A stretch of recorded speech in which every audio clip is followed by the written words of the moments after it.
बिस्मिल्लाहिर्रहमानिर्रहीम। शुरू अल्लाह के नाम से जो रहमान और रहीम है। इक़रा बिस्मि रब्बिकल्लज़ी खलक़। पढ़ो ए नबी अपने रब के नाम के साथ जिसने पैदा किया। खलक़ल इंसान मिन अलक़। जमे हुए खून के एक लोथड़े से इंसान की तख्लीक की। इक़रा व रब्बुकल अकरम। पढ़ो और तुम्हारा रब बड़ा करीम है। अल्लज़ी अल्लम बिल क़लम। जिसने कलम के जरिए से इल्म सिखाया। अल्लमल इंसान मा लम यअलम। इंसान को वो इल्म दिया जिसे वो न जानता था।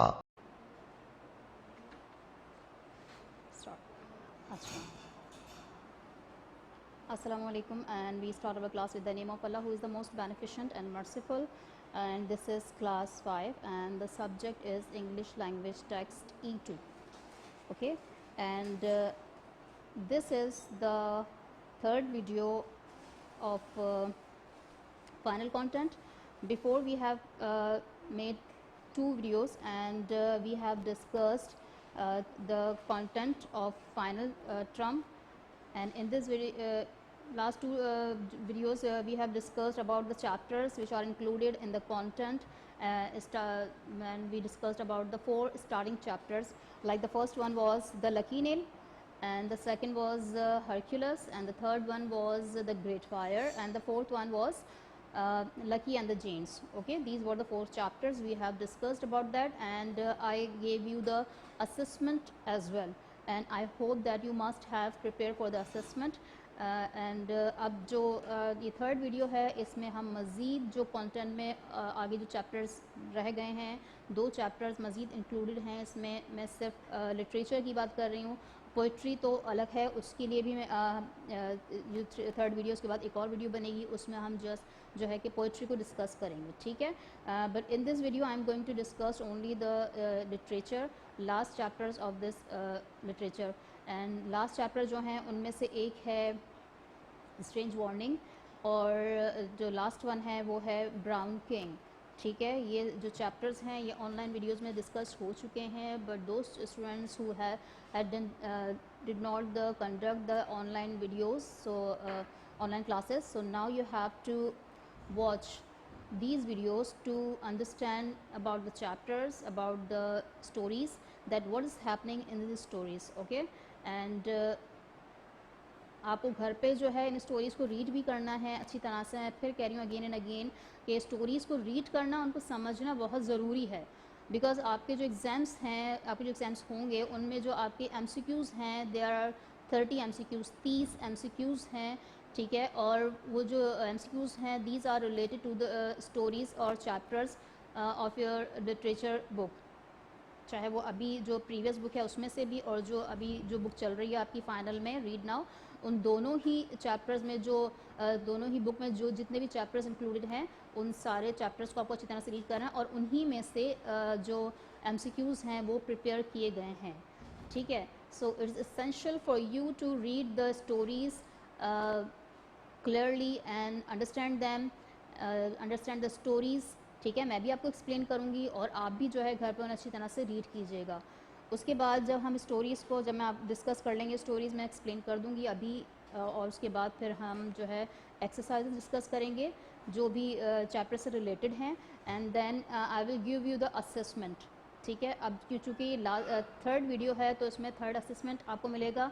लास्ट 2 वीडियोज़ में भी मैंने असेसमेंट दिया था, 2 वीडियोज़ बन चुकी हैं, 2 असेसमेंट आपके पास जा चुके हैं, and this is the third video, and I will provide you the third assessment, okay. और ये जितने भी असेसमेंट आपको दिए जा रहे हैं ये आपके एग्ज़ामिनेशन में जो कंटेंट है उससे बेस्ड हैं, आप इसकी तैयारी कीजिएगा, ठीक है। और इसके थ्रू आपको एग्ज़ामिनेशन की जो तैयारी है वो प्रॉपर हो जाएगी।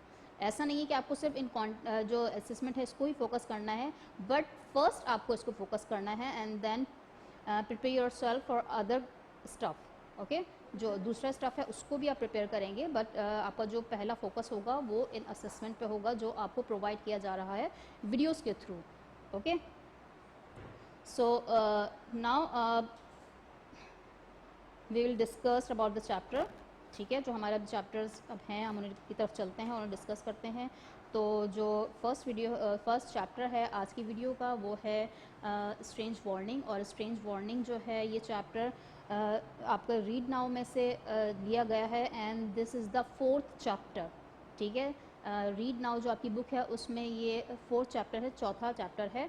और ये जो चैप्टर है ये दो नेशंस हैं, ठीक है। देयर आर 2 नेशंस, उनके बारे में है। एक जो नेशन है वो है तुर्क और जो दूसरी नेशन है दैट इज़ ऑस्ट्रियंस, ठीक है। और ये जो स्टोरी बेस करती है ये इन दो नेशंस की फ़ाइटिंग पे बेस करती है कि इन दोनों के दरमियान जो फ़ाइटिंग हुई थी उसमें क्या हुआ था, किसकी फतह हुई थी, किसको जो है डिफीट किया गया था, तो उसके बारे में ये स्टोरी है, ठीक है ना।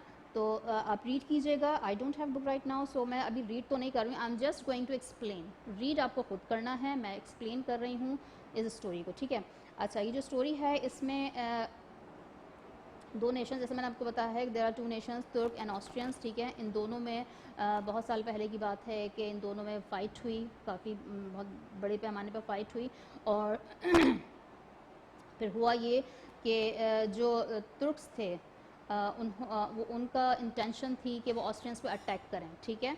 और वो ऑस्ट्रियंस पे अटैक करना चाहते थे, लेकिन ऑस्ट्रियंस ने क्या किया कि उनके अटैक से पहले ही उनका जो सिटी था, ऑस्ट्रियंस का जो सिटी था उसका नाम था वियना, ठीक है।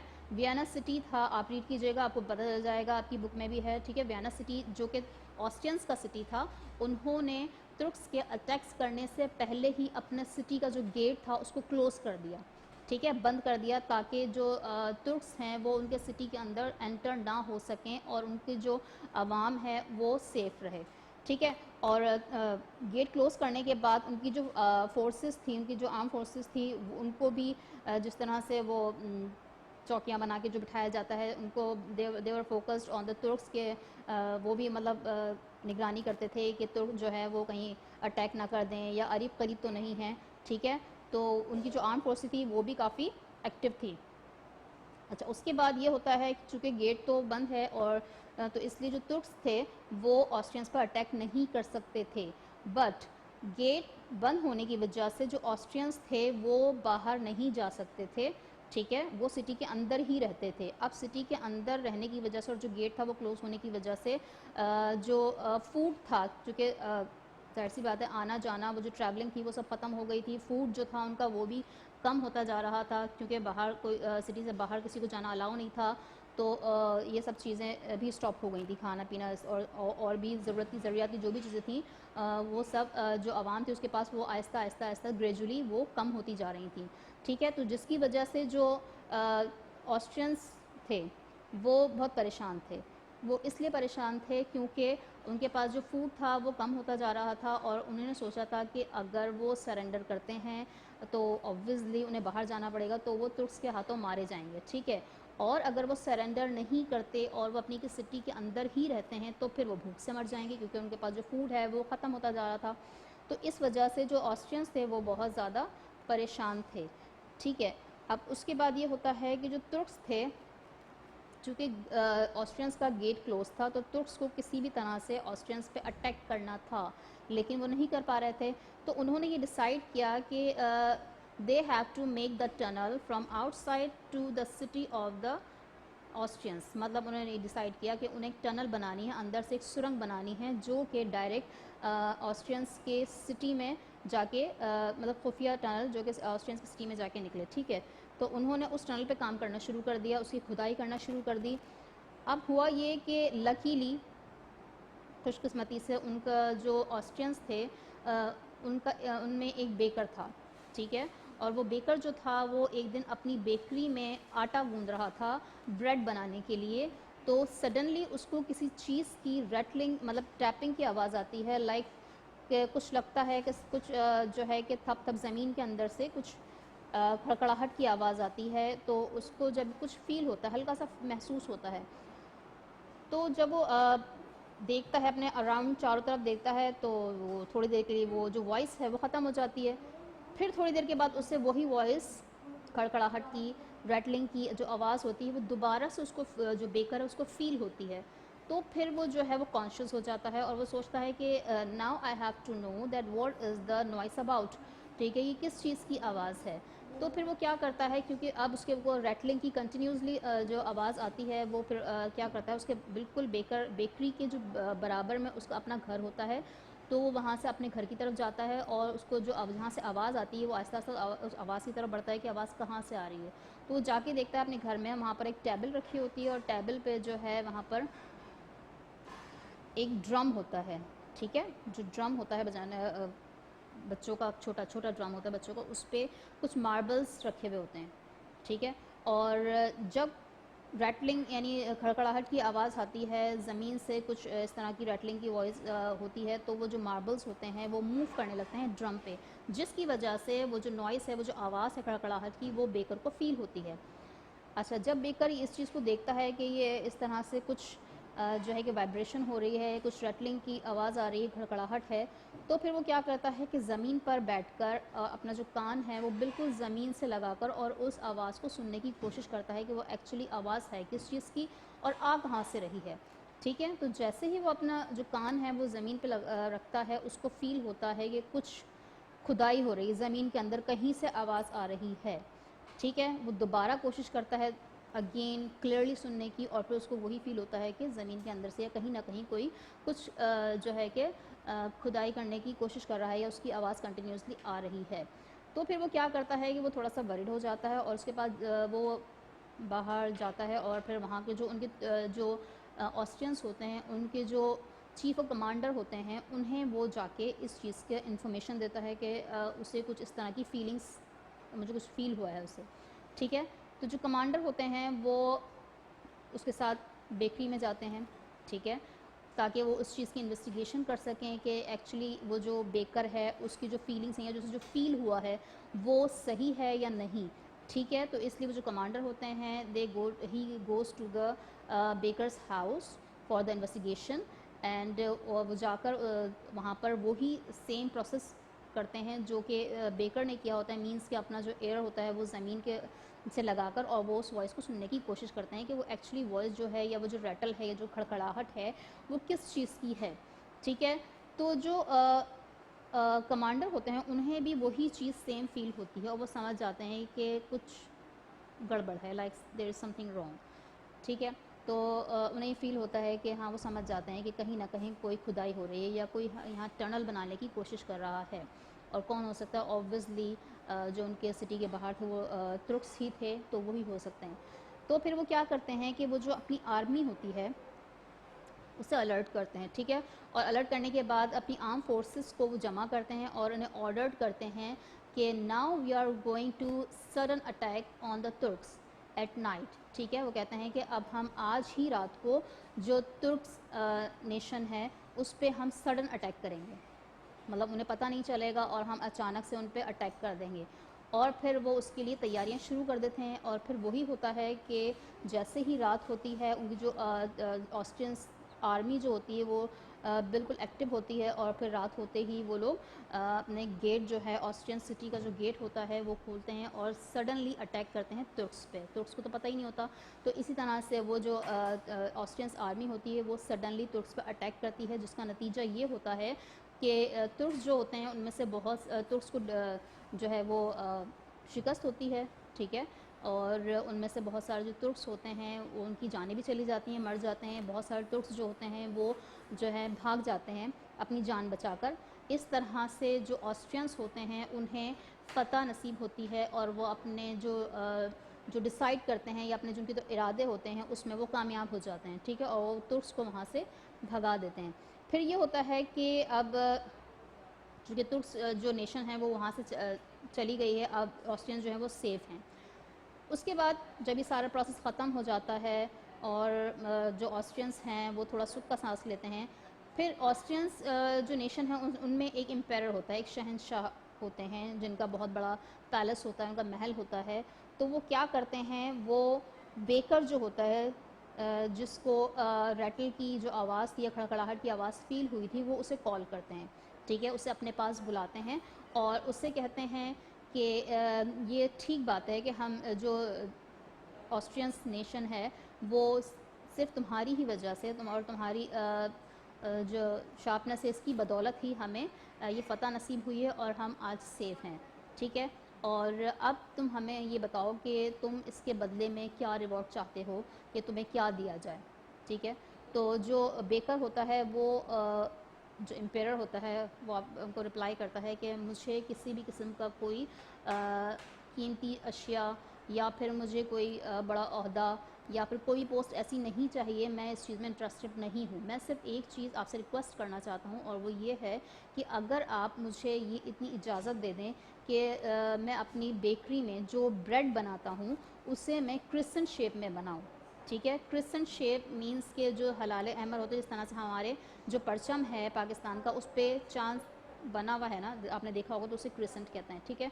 इसी तरह से वो जो क्रिसेंट है वो तुर्क्स जो हैं उनके फ्लैग पर भी बना हुआ है, ठीक है। तो वो जो बेकर होता है वो यही कहता है कि मैं जो ब्रेड बनाऊंगा, अब जो बनाना चाहता हूँ वो उस क्रिसेंट शेप की बनाना चाहता हूँ जो कि तुर्क्स फ्लैग पर मौजूद है, क्रिसेंट, ताकि जब भी हमारी जो नेशन है वो उस क्रिसेंट शेप की जो ब्रेड है उसे खाए तो उन्हें वो याद आए कि हमने तुर्क्स को शिकस्त दी थी या उन्हें डिफ़ीट किया था, ठीक है। तो उसकी ये सोच सुनकर, उसकी बातें सुनकर जो एम्पेरर होते हैं वो काफ़ी इम्प्रेस्ड होते हैं और फिर वो उसे उस चीज़ के लिए अलाउ कर देते हैं जो कि बेकर की विश होती है। उसके बाद फिर जो बेकर होता है वो बिल्कुल उसी तरह से अपना काम शुरू कर देता है, ब्रेड बनाना शुरू करता है क्रिसेंट शेप में, और फिर उसकी जो क्रिसेंट शेप की जो ब्रेड होती है उसे बहुत ज़्यादा लोग ख़रीदने आते हैं, लोगों में उस चीज़ का इंटरेस्ट होता है उसको बाई करने के लिए, उसको खाने के लिए, ठीक है। तो बहुत ज़्यादा जो ऑस्ट्रियंस नेशन होती है वो उस बेकर से उस क्रिसेंट शेप की ब्रेड को ख़रीदते हैं और इस तरह से वो लोग उसकी जो ब्रेड होती है वो बहुत ज़्यादा सेल होती है, ठीक है। और इस तरह से जो बेकर होता है उसकी अर्निंग भी ज़्यादा होती है और फिर आगे जाके वो बहुत ज़्यादा रिच हो जाता है, अमीर हो जाता है और उसकी विश भी पूरी हो जाती है, अंडरस्टैंड। तो ये तो चैप्टर था स्ट्रेंज वार्निंग। अब आपको पता चला कि स्ट्रेंज वार्निंग किस लिए इस चैप्टर का नाम रखा गया है, कि जो वार्निंग मिली थी बेकर को वो काफ़ी स्ट्रेंज ही थी और किस वजह से मिली थी ये भी मैंने आपको बता दिया, ठीक है। अब ये जो चैप्टर है ये मैंने आपको एक्सप्लेन कर दिया है, but now it's your responsibility to read the chapters again and again and to understand the stories of the chapter, ठीक है, ताकि आपको जो MCQs हैं वो कंडक्ट करने में आसानी हो, अंडरस्टैंड। अच्छा, इसके बाद the second chapter of this video is brown king, ठीक है। जो लास्ट चैप्टर है E2 का लास्ट चैप्टर है ब्राउन किंग, ठीक है। और ये जो ब्राउन किंग चैप्टर है ये है related to the boy, his name is Tom. इसमें एक लड़का है उसका नाम टॉम है और जो टॉम है उसके जो फादर हैं उनका एक अस्टेबल है हॉर्सेस का, बहुत बड़ा अस्टेबल है जिसमें बहुत सारे हॉर्सेस हैं, बहुत खूबसूरत हॉर्सेस भी हैं। और जो अस्टेबल का नाम है वो है डबल डायमंड रेंज, ठीक है। अस्टेबल का जो नाम है वो है डबल डायमंड रेंज, याद रखिएगा इस चीज़ को। और उसके बाद ये होता है कि जो टॉम है कुछ दिन के बाद उसकी बर्थडे आने वाली होती है, तो वहाँ पर जो उनके जो कुक होते हैं, ठीक है, वो उसे प्रॉमिस करते हैं कि वो टॉम के लिए एक बहुत ही स्पेशल केक डिज़ाइन करेंगे, बहुत स्पेशल केक उसके लिए बनाएंगे। और इसके अलावा जो टॉम के फादर होते हैं वो ये डिसाइड करते हैं कि वो अपने बेटे की बर्थडे पे उसे एक बहुत अच्छा हॉर्स गिफ्ट करेंगे, ठीक है, उसे बहुत अच्छा हॉर्स देंगे एज अ प्रेजेंट। तो यही होता है कि बस वो ये कहते हैं कि कोई भी हॉर्स, जो भी हॉर्स जो जिसे टॉम पसंद करेगा वो अपने अस्तबल में से उस हॉर्स को एज अ प्रेजेंट अपने बेटे को दे देंगे। अच्छा, उसके बाद फिर जो टॉम है उसे जो हॉर्स पसंद आता है अस्तबल में से वो होता है ब्राउन किंग, जो कि एक बहुत ही खूबसूरत जो हॉर्स होता है, उसका जो स्किन होती है बहुत शाइनी और ग्लॉसी होती है, ब्राउन कलर का, बहुत अच्छा, बहुत खूबसूरत हॉर्स होता है जो कि टॉम को पसंद आता है और वो टॉम चाहता है कि उसे वही हॉर्स उसके फादर उसे गिफ्ट दें, ठीक है। तो लेकिन होता ये है कि जो हॉर्स है वो it's not easy to tackle the horse, because वो जो होता है बहुत शार्प होता है और बहुत एंग्री भी होता है, मतलब वो किसी को अपने पास आने नहीं देता, किसी को टच करने नहीं देता। तो इसलिए जितने भी काउबॉयज़ होते हैं या घोड़सवार होते हैं वहाँ पर अस्तबल में, वो उसके पास जाने से थोड़ा सा घबराते हैं, ठीक है ना। लेकिन चूंकि अब टॉम की ये ख्वाहिश है कि उसे वही हॉर्स गिफ्ट में दिया जाए, तो उसके जो फादर होते हैं वो ये करते हैं, एक इस तरह से प्लान क्रिएट करते हैं कि जो भी काउबॉयज़ होते हैं उनके अस्तबल में उनको बुलाते हैं और उनसे डिस्कस करते हैं सारी चीज़ें, और फिर उनसे कहते हैं कि हमें एक पार्टी अरेंज करनी है हॉर्सेस के लिए। मींस कि हम सारे हॉर्सेस को बाहर लेकर आएंगे और उनको फ्री छोड़ दिया जाएगा, और वो यहाँ सब मिल के जो है जो उनका जो चारा होगा या खाना पीना होगा या घास फूस जो खाएंगे वो यहाँ पर इजीली खा सकते हैं। और जब सारे आएंगे तो ऑब्वियसली उनमें जो हॉर्स है द ब्राउन किंग जिसे टॉम ने पसंद किया था वो भी उनमें मौजूद होगा। और फिर क्या होगा कि हम अचानक से जाके उसे ग्रिप करने की कोशिश करेंगे, ठीक है। और फिर यही होता है कि सारे हॉर्सेस जो हैं वो बाहर लाके एक जगह जमा कर दिए जाते हैं, और जो टॉम के फादर होते हैं वो कुछ काउबॉयज़ को ऑर्डर करते हैं कि सडनली जो है ये जो ब्राउन किंग है उसको जाके कैप्चर करने की कोशिश की जाए, ठीक है। तो जो उनमें से 2 या 3 काउबॉयज़ होते हैं वो जाते हैं और जो हॉर्स होता है उसके गले में रस्सियाँ डालने की कोशिश करते हैं, ठीक है। और फिर वो उसके ग्रिप करने की कोशिश करते हैं, जिसमें वो काफ़ी हद तक कामयाब भी हो जाते हैं। लेकिन हॉर्स जो है, जैसा कि मैंने आपको बताया, बहुत एंग्री होता है, किसी को टच करने नहीं देता। तो वो इस वजह से जैसे ही जब उसके गले में रस्सियाँ जाती हैं तो वो उछलने लगता है बहुत ज़्यादा, मतलब अपने आप को छुड़ाने की कोशिश करता है बहुत ज़्यादा, जो है कि किसी भी तरह से वो चाहता है किसी तरह से उसे छोड़ दिया जाए, और जो रस्सियाँ हैं जो उसके गले में डाली जाती हैं उसे ट्रैप करने के लिए, उसे पकड़ने के लिए, वो किसी भी तरह से निकाल दी जाएँ। लेकिन चूँकि जो काउबॉयज़ होते हैं वो जो रोप्स होती हैं, जो रस्सियाँ होती हैं जो उन्होंने हॉर्स के गले में डाली होती हैं, वो काफ़ी वो टाइट कर लेते हैं उसे पकड़ने के लिए, किसी तरह से उसको अपने ग्रिप में करने के लिए। तो फिर ये होता है कि जो हॉर्स होता है वो उनकी ग्रिप में आ जाता है और वो उन रस्सियों को निकाल नहीं पाता।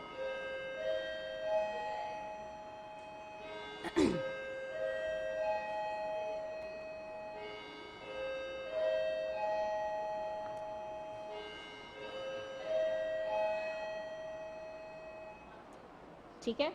और फिर वो उस ग्रिप के को मजबूत होने की वजह से वो जो हॉर्स होता है वो उसके बाद ज़्यादा जो है वो कुछ कर नहीं पाता, और इस तरह से वो जो काउबॉयज़ होते हैं वो उस हॉर्स को अपने जो है गिरफ्त में ले लेते हैं या उसको कैप्चर कर लेते हैं इजीली लाके, और वो उसे जो अस्तबल में एक रूम होता है जहाँ हॉर्सेस रखे हुए होते हैं उन्हें वहाँ पर लाके बंद कर दिया जाता है या कैद कर दिया जाता है, कैद में रखा जाता है उसे, ठीक है। उसके बाद जो हॉर्स होता है वो बहुत कोशिश करता है कि वो इस कैद से निकल जाए, ठीक है। बहुत मतलब उछलता है, बहुत कोशिश करता है कि वो किसी भी तरह से वो जो कैद है या जो रूम है जहाँ उसको रखा गया वो वहाँ से किसी भी तरह से निकल जाए बाहर, लेकिन ऐसा पॉसिबल नहीं हो पाता।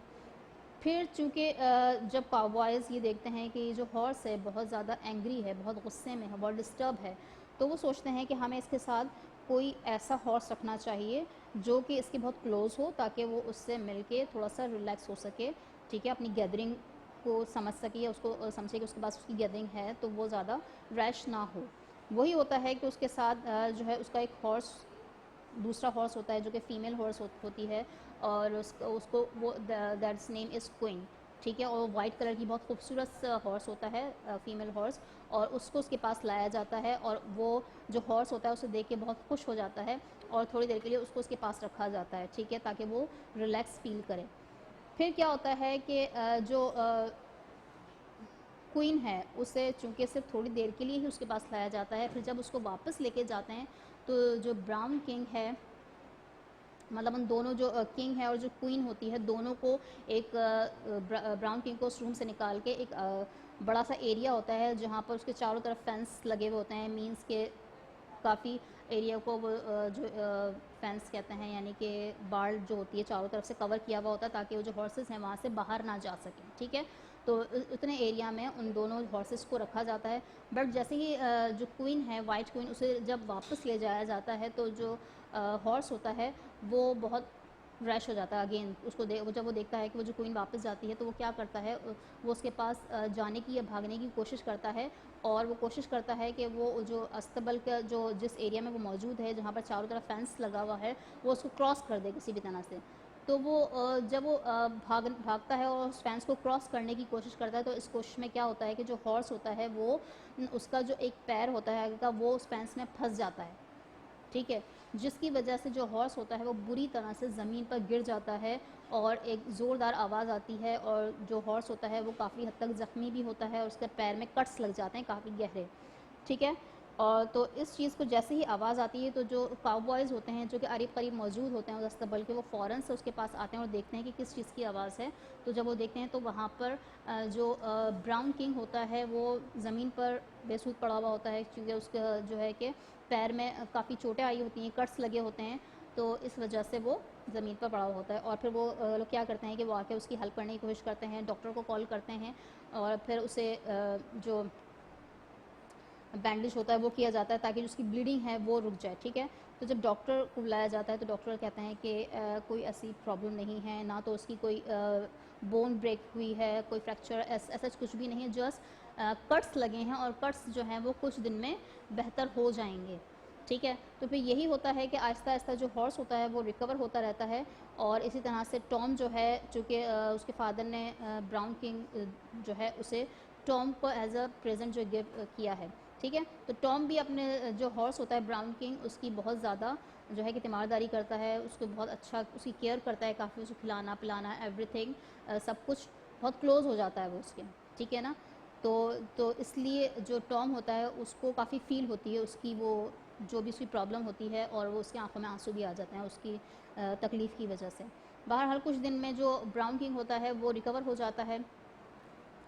उसके बाद ये होता है कि जो ब्राउन किंग है और जो क्वीन है वो दोनों को एक साथ रखा जाता है कुछ टाइम के लिए, ताकि वो रिलैक्स फील कर सकें। और फिर जो टॉम होता है वो एक दिन उन दोनों को फ्री छोड़ देता है, मीन जो वो फेंस जो होता है, जिस एरिया में फेंस लगा हुआ होता है वहाँ का गेट खोल देता है और उनको थोड़ी देर के लिए फ्री छोड़ देता है ताकि वो जो है फ्री रह सकें, बाहर आराम से घूम फिर सकें। लेकिन क्या होता है कि जैसे ही उस एरिया का गेट खोला जाता है जहाँ फेंस लगे हुए होते हैं, वो जो ब्राउन किंग और जो क्वीन हैं वो दोनों ही वहाँ से फ़रार हो जाते हैं, मीन्स के भाग जाते हैं। और जो टॉम होता है वो ना खड़ा हुआ देख रहा होता है और वो दोनों ही भागकर कहीं बिल्कुल उसकी नज़रों से ओझल हो जाते हैं और वो कहीं दूर चले जाते हैं।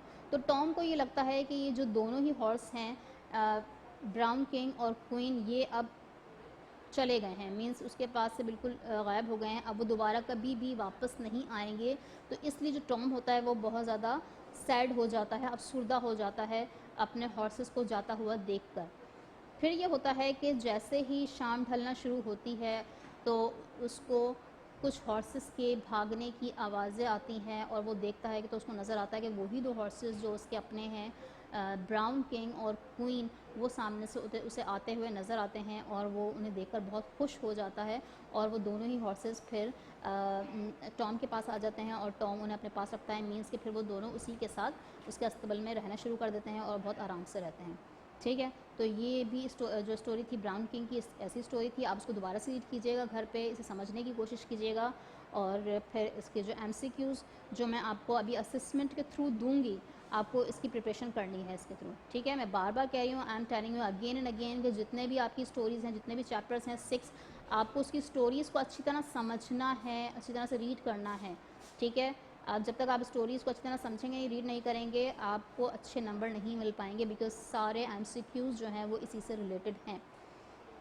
अच्छा, अब इसके अलावा ये जो 2 चैप्टर्स मैंने अभी आपको एक्सप्लेन किए हैं, इनकी जो एक्सरसाइजेस हैं जो जो आपको प्रोवाइड की गई हैं एज थ्रू कंटेंट, ठीक है, उसमें क्या क्या चीज़ें हैं वो मैं थोड़ा सा रिपीट कर रही हूँ। आई होप कि आपने सारा वर्क कंप्लीट कर लिया होगा। इसका जो फर्स्ट चैप्टर मैंने आपको जो अभी पहले बताया है, that is strange warning. Strange warning में मैंने आपको क्या क्या वर्क दिया था, उसमें कुछ चीज़ें हैं जैसे कि लाइक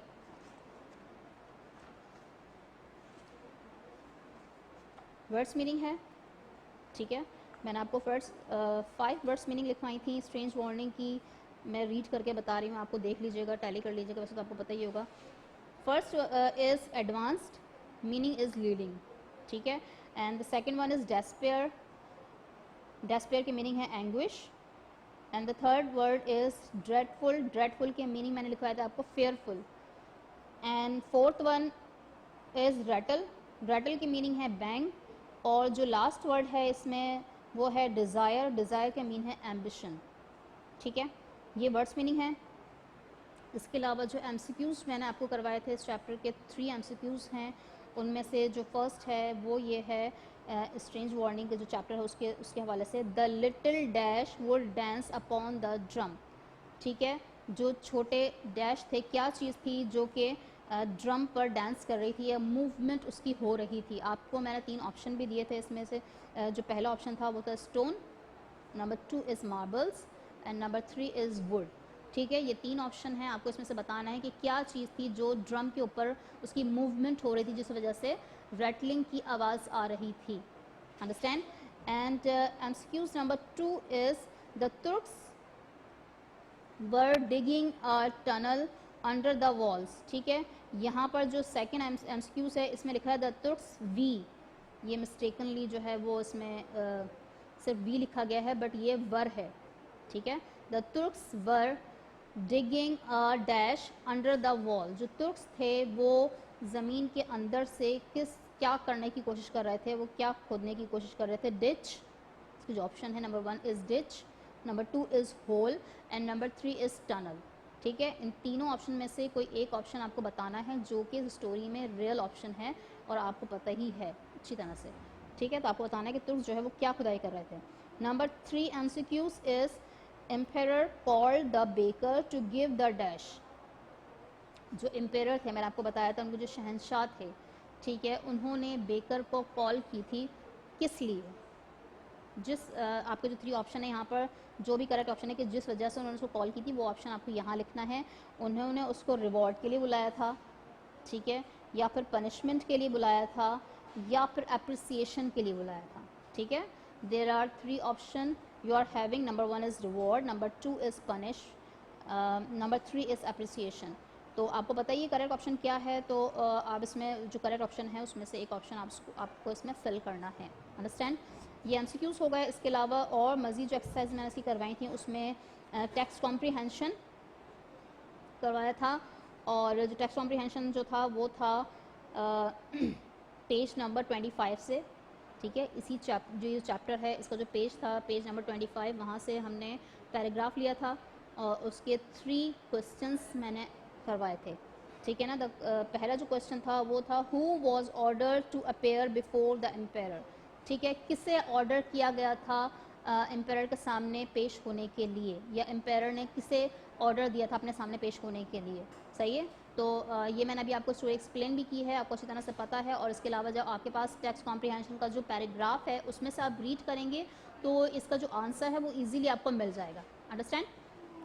इसके बाद क्वेश्चन नंबर 2 है इसका, which is what was the thing that gave the warning of dancing to danger to baker। ठीक है, क्या चीज़ थी जिसकी वजह से बेकर को उस डेंजर का या उस ख़तरे का अंदाज़ा हुआ था, किस चीज़ ने उसको इन्फॉर्मेशन दी थी, या किस चीज़ की वजह से उसको बेकर को वार्निंग मिली थी। ठीक है ना। तो उसका भी जो आंसर है वो आपको उसी पैराग्राफ में मिल जाएगा, उसको रीड कीजिएगा and then you have to write the answer. And the question number 3 is what did emperor ask the question to the baker. जो एम्पेरर थे, जो शहंशाह थे, उन्होंने बेकर से क्या क्वेश्चन किया था, लास्ट में क्या पूछा था उन्होंने। ठीक है, वो आपको इसमें आंसर ऐड करना है। एंड इसके अलावा एक और जो लास्ट एक्सरसाइज हमने इसमें ऐड की थी वो ये थी कि नेम द कंट्री। ठीक है, आपको कुछ नेशंस आपको दी गई थी और आपको उन नेशंस की कंट्रीज़ के नेम बताने थे कि वो जो नेशंस हैं वो किस कंट्री से बिलोंग करती हैं। ठीक है ना। जैसे कि ऑस्ट्रियंस बिलोंग टू ऑस्ट्रिया। ठीक है, अगर ऑस्ट्रियंस हैं तो वो कौन सी कंट्री से बिलोंग करते हैं, वो ऑस्ट्रिया से बिलोंग करते हैं। इसी तरह से द तुर्क्स बिलोंग तुर्की। ठीक है, जो तुर्क्स कौम है वो बिलोंग करती है तुर्की से। ठीक है, इसी तरह से यहाँ पर कुछ मज़ीद जो नेशंस हैं उनके नेम्स लिखे हुए हैं, आपको जस्ट ये बताना है कि ये जो नेशंस हैं वो किस कंट्री से बिलोंग कर रही हैं। जैसे कि नंबर 1 है यहाँ पर फ्रेंच। ठीक है, ये किस जो कंट्री का नेम बताना है आपको, इसके फ्रेंच कौन सी कंट्री से बिलोंग करते हैं। कीनियन कौन सी कंट्री से बिलोंग करते हैं। एंड देन जर्मन के बारे में आपको बताना है। स्पेनिश है, मैक्सिकन है, एंड देन चाइनीज़। ठीक है, आपको इस सारे नेशंस के बारे में बताना है कि जितनी भी नेशंस हैं ये कौन सी कंट्री से बिलोंग करती हैं। आप कॉलम बनाएंगे, कॉलम एक साइड पे आप जो जितनी भी नेशंस हैं वो लिखेंगे and in front of the nations you have to write the name of the countries. ठीक है। अच्छा, ये तो सारा जो वर्क था ये था स्ट्रेंज वार्निंग जो चैप्टर है आपका उसके बारे में। and now move towards the exercise of the chapter 10, the Brown king. ठीक है, ब्राउन किंग में जो मैंने आपको एक्सरसाइज करवाई थी वो कुछ इस तरह से हैं। पहले वर्ड्स मीनिंग थी, वर्ड्स मीनिंग जो है वो आपकी यहाँ पर 5 हैं। उसमें पहले है जो फर्स्ट वर्ड है दैट इज़ कैटल और मीनिंग है उसके पैट्स, और जो दूसरा जो वर्ड है वो है stallion and adolescence, and the third one is roam, bum around, and the fourth one is perhaps. Perhaps की जो मीनिंग है वो है मे बी, और जो लास्ट वन आपका जो वर्ड है वो है capture and the meaning is trap. ठीक है, अच्छा इसके बाद जो वर्ड्स मीनिंग है उसके बाद मैंने आपको जो नेक्स्ट वर्ड था वो था MCQs का। There are 3 MCQs related to the chapter, and the first MCQs is the cook had been promised to make special dash. ठीक है, इसमें यह है कि जो कुक है उसने क्या प्रॉमिस किया था टॉम से कि वो उसके लिए क्या बनाएंगे स्पेशल। 3 ऑप्शंस आपके पास हैं, केक का उन्होंने प्रॉमिस किया था, या फिर पिज़्ज़ा, और the third one is burger. ठीक है, जो कुक थे उन्होंने टॉम के बर्थडे पे क्या स्पेशल बनाने का प्रॉमिस किया था। ऑप्शन आपके पास हैं, जो भी करेक्ट ऑप्शन होगा वो आप लिखिएगा। आपको अच्छी तरह से पता है कि जो क्या करेक्ट ऑप्शन है। ठीक है, इसके बाद जो MCQs नंबर 2 है that is Tom had always wanted to be a dash. Tom जो है वो हमेशा से क्या बनना चाहता था, ये भी आपको अच्छी तरह से पता है। आप जब बुक अभी मैंने आपको एक्सप्लेन किया था, आप जब आप स्टोरी रीड करेंगे तब आपको और अच्छी तरह से पता चल जाएगा कि जो टॉम है वो क्या बनना चाहता था। ऑब्वियसली अगर उसने हॉर्स सेलेक्ट किया तो वो क्या बनना चाहेगा आपको पता होना चाहिए। Number 1 is doctor, number 2 option is cowboy, and the third one is engineer. ठीक है, अब आपको ये पता होना चाहिए कि चूँकि उसके पास हॉर्स है तो जाहिर सी बात है वो हॉर्स से रिलेटेड ही कुछ बनेगा। ठीक है ना, तो जो भी करेक्ट ऑप्शन होगा वो आप इसमें ऐड कर दीजिएगा। And MCQs number 3 is brown king try to escape from his dash. Brown king जो था उसने कहाँ से फ़रार होने की कोशिश की थी। ठीक है, ब्राउन किंग को कहाँ ले जाके रखा गया था, मैंने आपको बताया था उसको कैद में ले जाके रखा गया था, मतलब एक रूम था वहाँ जाके उसको कैद कर दिया गया था जहाँ से उसने निकलने की बहुत ज़्यादा कोशिश किया, फ़रार होने की बहुत कोशिश की थी। ठीक है ना, तो ब्राउन किंग जो है वो कहाँ से फ़रार होना चाहता था या कहाँ से बच के निकलना चाहता था। तो आपके पास 3 ऑप्शन ऑलरेडी यहाँ मौजूद हैं। Number 1 is catch, number 2 is अस्तबल, एंड नंबर 3 इज़ प्रिजन। ठीक है, तो जो करेक्ट ऑप्शन है आप उसमें लिख दीजिएगा MCQs में। इसके बाद वर्ड्स मीनिंग हो गई, MCQs हो गए, एंड द थर्ड एक्सरसाइजेज जो एक्सरसाइज जो मैंने आपको करवाई थी वो है ब्राउन किंग से रिलेटेड रेफरेंस टू कॉन्टेक्स्ट। ठीक है, इसमें से हमने कुछ लाइंस ली हैं और उन लाइंस के बारे में आपको बताना है पहले तो कि उनका रेफरेंस। ठीक है, जस्ट आपको उनका रेफरेंस लिखना है, मींस के वो जो लाइंस हैं वो किस चैप्टर से रिलेटेड हैं और उसके जो राइटर हैं, वो जो बुक है जिस चैप्टर से भी वो ली गई है उसकी जो बुक है उसके राइटर कौन है। जस्ट बस एक्सप्लेनेशन आपको नहीं लिखनी, मैंने सिर्फ रेफरेंस ही लिखवाया है, इतना ही आप याद करेंगे। ठीक है, उसमें जो फर्स्ट लाइन है, जो टेक्स्ट है जिसके बारे में आपको लिखना है वो है Tom's father said that he would give him 1 horse he wish as a present. ठीक है, टॉम के फादर ने कहा था या उससे वादा किया था कि वो टॉम को ऐसा हॉर्स देंगे या घोड़ा उसको देंगे एज अ प्रेजेंट, जो भी वो विश करेगा, जिसके लिए भी है वो, जिसे वो पसंद करेगा। ठीक है, तो बस इसका रेफरेंस लिखना है आपको कि ये जो लाइन्स है ये कहाँ से ली गई है। This line has been taken from story number 10 the Brown King from read now and the written by Angus MacVicar. ठीक है, ये जो बुक है आपकी रीड नाउ, इसके जो राइटर हैं वो हैं एंगस मैसिवियर। ठीक है, जो आपकी प्रीवियस बुक थी वाइड रेंज रीडर, उसके जो राइटर्स हैं उनके नेम्स तो आपको अच्छी तरह से पता हैं। उसके 2 राइटर्स थे। ठीक है, उसमें जो थे एक फ्लिस फ्लावर ड्यू और दूसरे भी थे, I don't remember right now, but आपको अच्छी तरह से याद होंगे। ठीक है, वहाँ पर 2 राइटर थे और ये वाली जो बुक है उसमें 1 राइटर हैं। अंडरस्टैंड। अच्छा, इसके बाद ये जो रेफरेंस हो गया, इसके बाद जो लास्ट आपकी एक्सरसाइज है वो है स्केच। मैंने आपको थ्रू आउट जितनी भी आपकी एक्सरसाइज स्टोरीज़ हैं उसमें मैंने आपको 2 स्केचेस करवाए हैं। पहला स्केच मैंने फर्स्ट चैप्टर में करवाया था, जब हमने बिल्कुल फर्स्ट मिड में जो चैप्टर पढ़ा था द लकी नेल, उसमें हमने फर्स्ट स्केच किया था जो कि था हाईवे मैन के बारे में, ठीक है। और जो दूसरा स्केच है वो मैंने लास्ट चैप्टर से लिया है, वो है ब्राउन किंग के बारे में, ठीक है। ब्राउन किंग से रिलेटेड जो भी जितने भी थोड़े से इसके ऑब्जेक्टिव्स हैं वो आप लिखेंगे कि ब्राउन किंग किस किस चीज़ों से रिलेट करता है। जैसे कि यहाँ पर लिखा है बर्थडे प्रेजेंट, ठीक है। ब्राउन किंग जो था वो बर्थडे प्रेजेंट था टॉम के लिए। उसके बाद इंजर्ड, वो ज़ख्मी हुआ था। ग्लॉसी कोट, उसका जो कोट था, जो उसकी स्किन थी वो बहुत ग्लॉसी थी, शाइनी थी। एंड टॉम्स फ्रेंड, वो टॉम का फ्रेंड भी था, ठीक है। ये सारे ऑप्शन हैं ब्राउन किंग के बारे में, ठीक है। तो ये सारी एक्सरसाइजेस मैंने आपके सामने एक्सप्लेन कर दी हैं। जो भी आपने दोनों चैप्टर से रिलेटेड एक्सरसाइजेस की हैं अपनी कॉपी में, वो मैंने सारी यहाँ पर रिपीट कर दी हैं, ठीक है। And now after explaining all this exercises, now it is the time for giving you assessment number 3, ठीक है। वो मैं बोर्ड पे लिखूंगी, आप उसको फोकस कर लीजिएगा बोर्ड से और फिर आप उसकी प्रिपरेशन करके उसकी तैयारी कीजिएगा और उसको लिखिएगा घर पे, अंडरस्टैंड।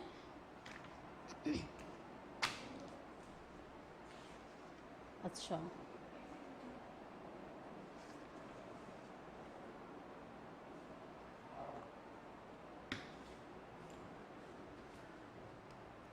सबसे पहले जो असेसमेंट नंबर 3 है उसमें जो फर्स्ट जो वर्क मैं आपको दूंगी, जो पहली एक्सरसाइज है वो है वर्ड्स मीनिंग की। मैं वर्ड्स लिख रही हूँ यहाँ पर, ठीक है। आप इसके जो मीनिंग है वो उसकी प्रिपरेशन कीजिएगा और फिर उसके सामने लिखिएगा। अच्छा, look at here, this is the assessment number 3 and right now I have written first words meaning, I have written the words, ठीक है। सिर्फ वर्ड्स लिखे हैं मैंने, मीनिंग्स जो हैं वो आप खुद जो है इसमें ऐड करेंगे, ठीक है। जो फर्स्ट इसके वर्ड है, ये जो असेसमेंट है, ये जो मैंने अभी आपको 2 चैप्टर एक्सप्लेन किए हैं, ये दोनों चैप्टर से रिलेटेड है, दोनों को मर्ज करके एक असेसमेंट बनाया गया है, अंडरस्टैंड।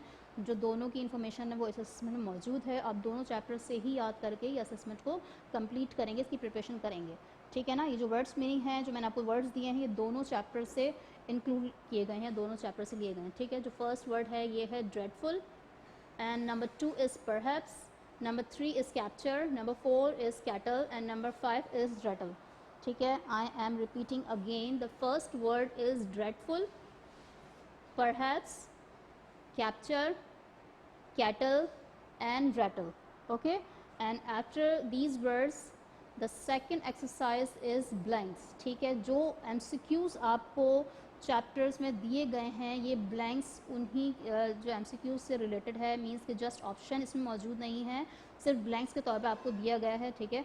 आपको इतनी इन्फॉर्मेशन तो एक्चुअली होनी चाहिए कि आप इसको खुद फिल कर सकें, क्योंकि आपने अच्छी तरह से स्टोरीज़ को रीड किया है, उसको समझा भी है, मैंने आपको एक्सप्लेन भी किया है, अंडरस्टैंड। तो आप इसको आई होप कि इसको आप फिल कर लेंगे। तो जो फर्स्ट ब्लैंक है हमारी, यहाँ पर लिखा है the little dash would dance upon the drum, ठीक है। क्या चीज़ थी जो कि ड्रम के ऊपर डांस कर रही थी या फिर उसकी मूवमेंट हो रही थी, ड्रम के ऊपर क्या रखा था, क्या पड़ा था जो कि मूव कर रहा था, ठीक है। Number 2 is the cook promise to make special dash, cook ने क्या प्रॉमिस किया था टॉम से उसकी बर्थडे पे बनाने के लिए स्पेशल, ठीक है। क्या स्पेशल चीज़ वो जो कुक है वो टॉम की बर्थडे पे बनाने वाला था उसके लिए।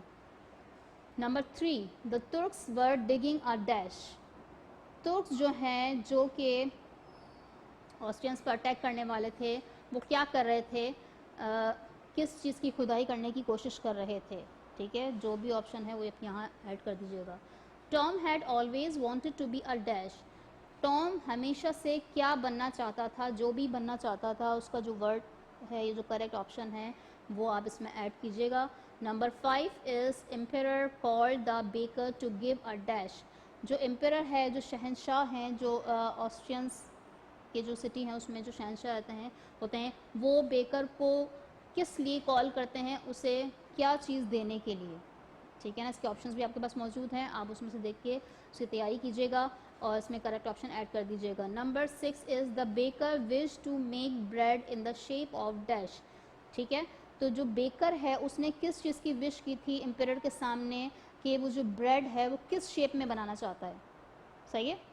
बेकर ने विश की थी कि मुझे उसको जो है परमिशन दी जाए कि वो अपनी जो ब्रेड है वो किसी एक मखसूस शेप में बनाना चाहता है, तो क्या शेप थी जो कि बेकर ने विश की थी वो आप यहाँ ऐड कीजिएगा।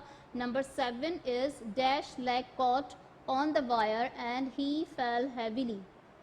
ठीक है, जो हॉर्स है जो भी करेक्ट ऑप्शन है वो यहाँ लिखना। उसका जो लेग है, ठीक है, किसकी लेग, देख लीजिएगा उसमें से किसकी लेग जो है वो उस वायर में फंस गई थी और फिर वो जो जिसकी भी लेग फंस गई थी वो ज़मीन पर गिर गया था। ठीक है, जो करेक्ट ऑप्शन है वो यहाँ पर आप देख के लिख लीजिएगा। आप इसको फोकस कर लें, अच्छी तरह से देख लें, इसको रीड कर लीजिएगा, इसको लिख लें अपने पास।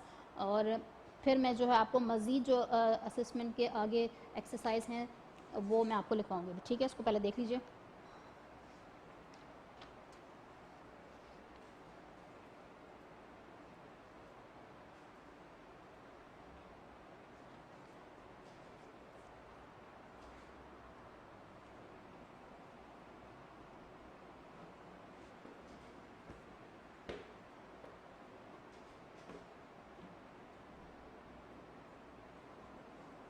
Okay, and I hope that you must have kept. अब जो मज़ीद आपका जो असेसमेंट का जो मज़ीद एक्सरसाइजेज हैं वो एक्सरसाइज नंबर 3 है। यहाँ पर आपको जस्ट ये करना है कि यहाँ पर कुछ नेशंस के नेम लिखे हुए हैं, उन नेशंस के आपको कंट्री का नाम बताना है। जैसे कि यहाँ पर फर्स्ट नेशन है वो है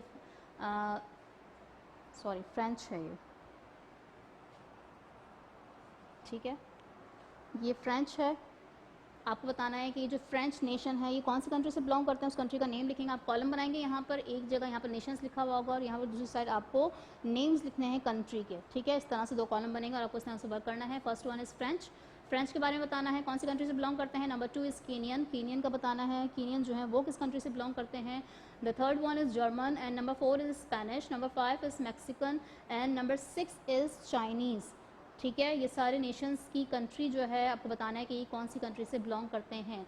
इसके बाद ये जो असेसमेंट नंबर 3 है इसका एक्सरसाइज नंबर 4 है।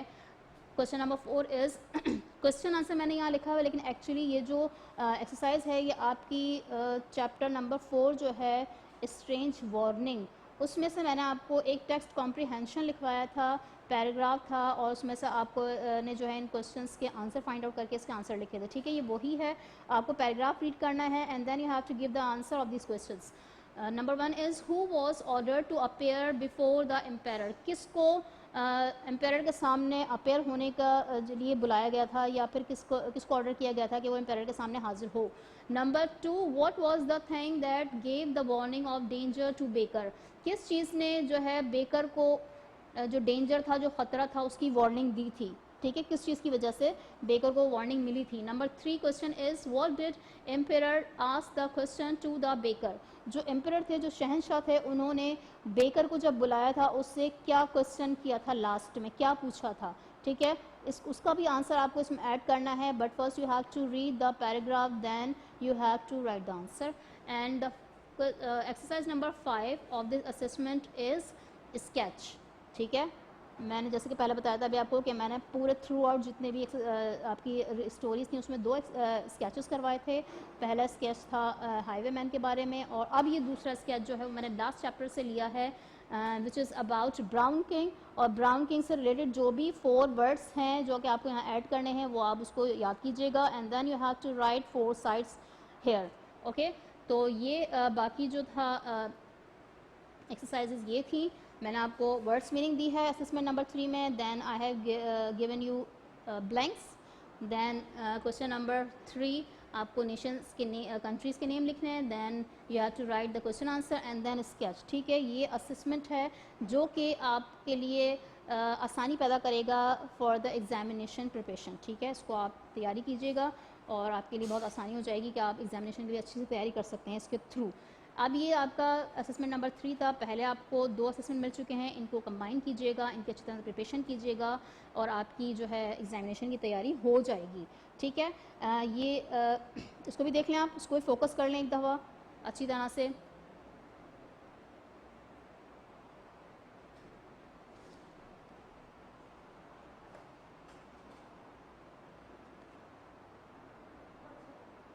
हो गया, चलो बस ठीक है। अच्छा ओके ठीक है, ये असेसमेंट जो है मैंने आपको दे दिया है and now it's your responsibility to complete this for your examination, ठीक है। और जितने भी पहले मिले हैं उसकी भी तैयारी आपको करनी है। अब जो हमारी नेक्स्ट वीडियो होगी, वीडियो नंबर 4, उसमें मैं आपको पोइट्री की जो पोइट्री में जितनी पोएम्स हैं, 3 पोएम्स हैं हमारी जो कि फाइनल में इंक्लूडेड हैं, वो 3 पोएम्स ही मैं आपको नेक्स्ट वीडियो में एक्सप्लेन करूँगी और फिर उसके मुताबिक जो उसका असेसमेंट होगा वो आपको दिया जाएगा, आप उसकी प्रिपरेशन कीजिएगा, ठीक है। And now that's it, now we will meet again in the next video which will be about the prose poetry, and till then goodbye, अल्लाह हाफिज़, और इसकी अच्छी से प्रिपरेशन कीजिएगा, ठीक है। Take care.